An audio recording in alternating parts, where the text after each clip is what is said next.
സദസ്സിലിരിക്കുന്ന എല്ലാവർക്കും എൻ്റെ വിനീത നമസ്കാരം. ഓം ഗുരുർബ്രഹ്മ ഗുരുർവിഷ്ണു ഗുരുദേവോ മഹേശ്വരഃ ഗുരുർ സാക്ഷാൽ പരം ബ്രഹ്മ തസ്മൈ ശ്രീ ഗുരവേ നമഃ.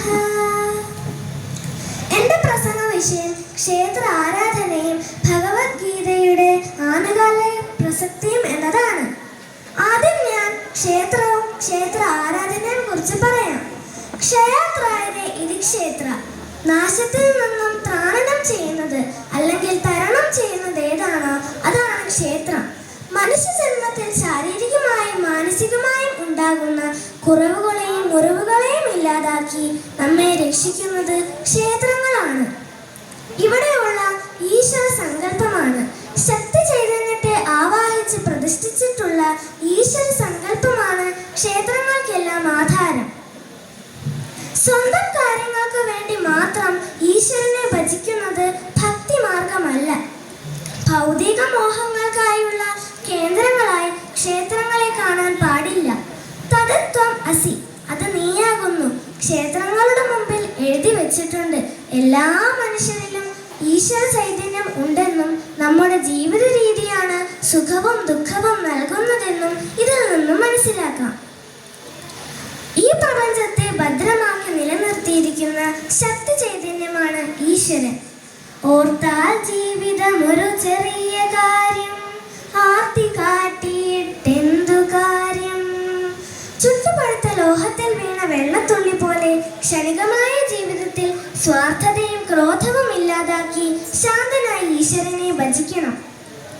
ഈശ്വരനെ അർപ്പിച്ച് ചെയ്യുന്ന കർമ്മം ധർമ്മ സംരക്ഷണമാണ്. നാം ധർമ്മത്തെക്കുറിച്ച് പഠിച്ച് ധർമ്മപാലനം നടത്തിയാൽ മാത്രമേ ധർമ്മം നമ്മെ രക്ഷിക്കൂ. ധർമ്മോ രക്ഷതി രക്ഷിത. ശരിയായി ജീവിച്ചുകൊണ്ട് ധർമ്മനിഷ്ഠയിൽ ജീവിച്ചാൽ ഇഹലോക ജീവിതത്തിൽ തന്നെ പരമമായ ആനന്ദം അനുഭവിക്കാൻ കഴിയും. കാമക്രോധ ലോഭമോഹങ്ങളെ വേണ്ട വിധത്തിൽ നിയന്ത്രിച്ചില്ലെങ്കിൽ ധർമ്മനാശവും തന്മൂലം മനുഷ്യന് സർവനാശവും ഭവിക്കും.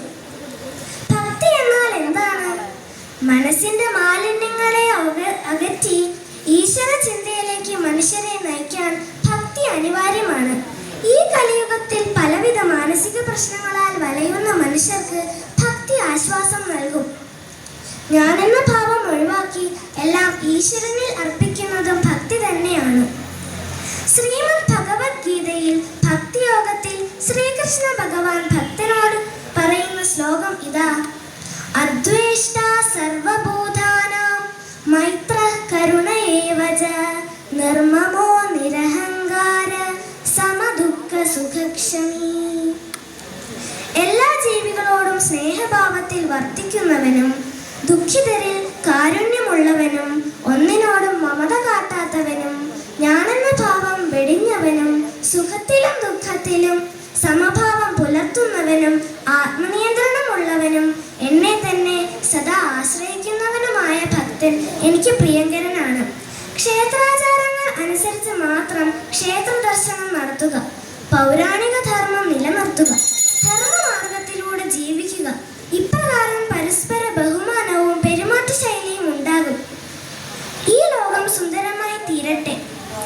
ഇപ്രകാരമുള്ള ഉപദേശങ്ങളാണ് ഭഗവത്ഗീതയുടെ ആനുകാലിക പ്രസക്തികൾ.